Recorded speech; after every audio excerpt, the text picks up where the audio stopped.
অনেকে হচ্ছে এটা দেখে নান দিয়ে দিবে যে ভাই কোনোটাই তো ওয়াই স্কোয়ারের পজিটিভে নাই নান, বাট এই যে -1 আছে, কিন্তু তুমি এটাকে জায়গাটা ঘুরাই দিলে এখানে -1 আসবে। এগুলো খেয়াল রাখিও, এটা বুয়েটের রিটেনের জন্য ইম্পর্টেন্ট। এটা হচ্ছে আইআইটি 2006 সালে আসছে এবং এটা খুবই ভালো অঙ্ক।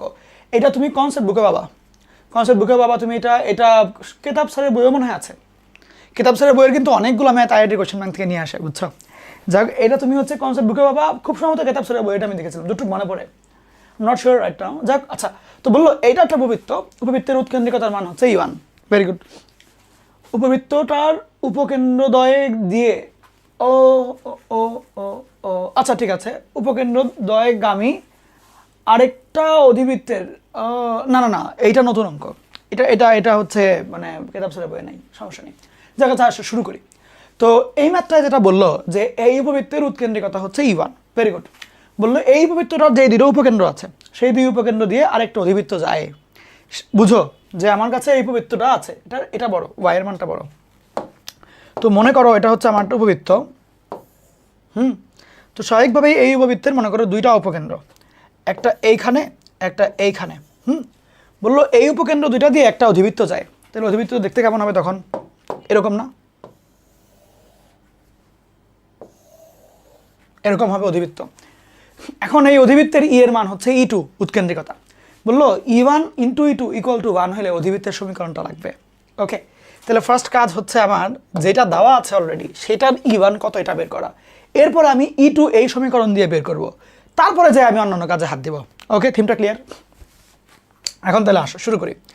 ফার্স্ট অফ অল এখান থেকে আমি পাচ্ছি যে এই যে আমার E1 এর মান হচ্ছে 1 মাইনাস ছোট বাই বড়, তাহলে 16/25 এর রুট। ভর্তি পরীক্ষায় ডিরেক্ট নাম্বার দিয়ে লিখবা, সূত্র লেখা দেখাইতে হবে না, ডিরেক্ট নাম্বার দিয়ে, টিচার বুঝবে তুমি পারো। 1 মাইনাস 16/25 আসে 3/5, এটা E1। তাহলে এখন E2 এর মান কত হবে এখান থেকে বলো, E2 এর মান কত আসে? 1/E1 = 5/3। E2 চলে আসছে। এখন দেখো সহজ কাজ, মনোযোগ দিয়ে একটু কাইন্ডলি। এই তো এক্স অক্ষ ওয়াই অক্ষ, ঠিক? দেখো খেয়াল করে, এই যে আমার দেখো আমার যে অধিবৃত্তটা এটাও কিন্তু ওই মিডলে কেন্দ্র, তারপর উপকেন্দ্র মানে কি সমান সমান দূরত্ব, কেন্দ্র মিডলে, কিন্তু এই অধিবৃত্তটা কিন্তু তাকায় আছে ওয়াই অক্ষের দিকে, ঠিক? অধিবৃত্তটা তাকায় আছে ওয়াই অক্ষের দিকে, তাহলে এখানে y² - b² এই ফরম্যাটে হবে। তাহলে এখন আমরা ধরি অধিবৃত্তের সমীকরণ y² / b² - x² / a² = 1, এমনি ধরবো। এখন একটা একটা করে আমার কাজ আগাইতে হবে সামনে।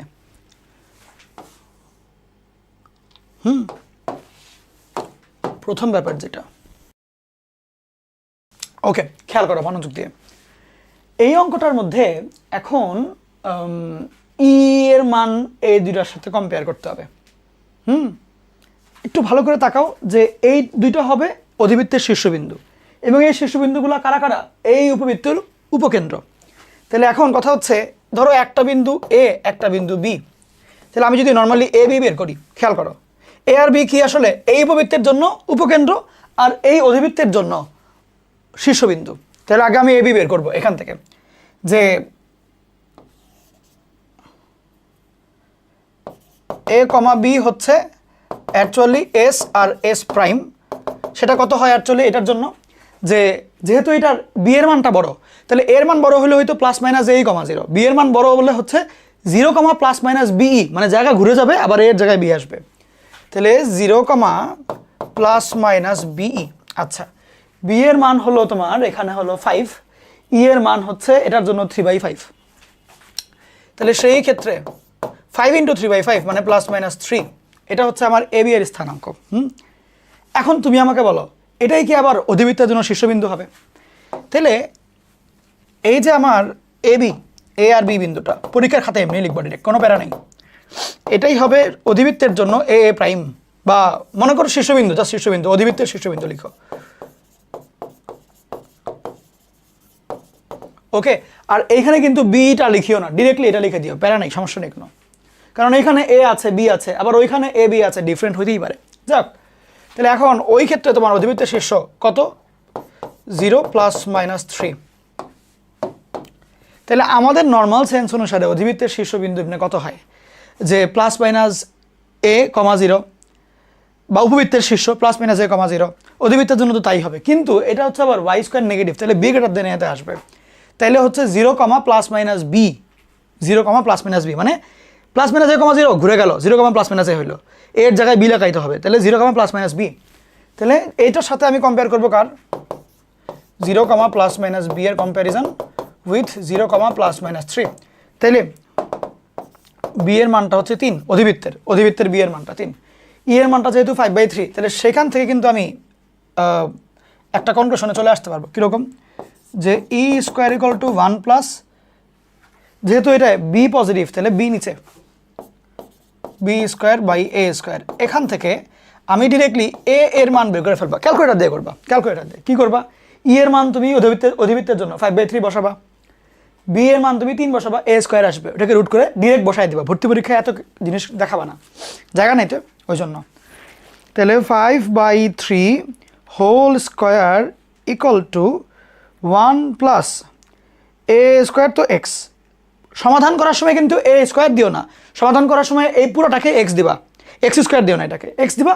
অ্যান্সার যা আসবে রুট করিও। ক্যালকুলেটার স্কোয়ার পাইলে অনেক সময় লাগাই দিবা, ইভেন ক্যালকুলেটার অফ হয়ে যেতে পারে, ক্যান নট সলভ এগুলো দেখাতে পারে। সেই জন্য স্কোয়ারটা তুমি ডিরেক্টলি, মানে স্কোয়ার যা ভ্যালু আসবে তুমি ওইটাকে রুট করিও।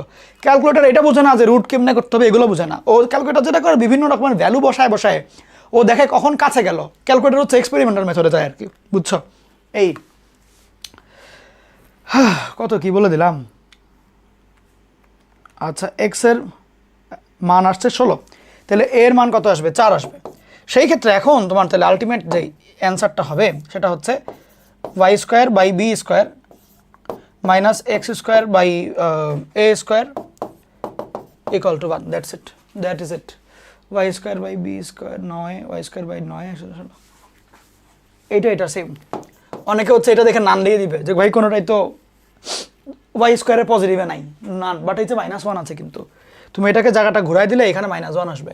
এগুলো খেয়াল রাখিও, এটা বুয়েটের রিটেনের জন্য ইম্পর্টেন্ট, এটা বুয়েট রিটেনের জন্য। অঙ্ক সহজ কিন্তু, বাট উপবৃত্ত অধিবৃত্ত মিলাইছে, সিকিউরিটির জন্য না, এটা আইওটির জন্য ইম্পর্টেন্ট। আইওটি ইচ্ছা মতন কঠিন প্রশ্ন করে।